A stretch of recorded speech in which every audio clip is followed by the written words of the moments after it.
Step 1, you need to design the first page. I decided to do some citrus family kind of theme. You can do what you want.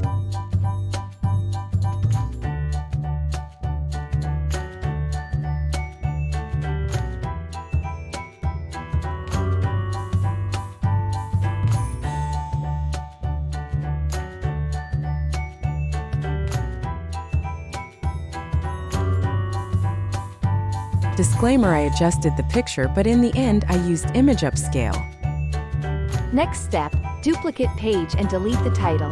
After that, zoom the picture to the first element and search Zoom in the Elements tabs. Write the description as wish and duplicate the steps.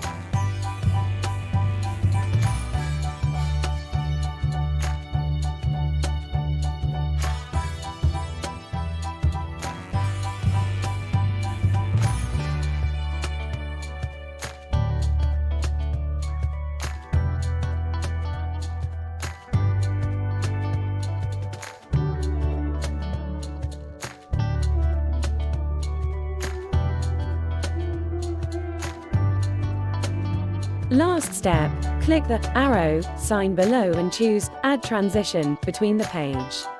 Lastly, choose Match and Move Transition and apply transition to each page. And voila!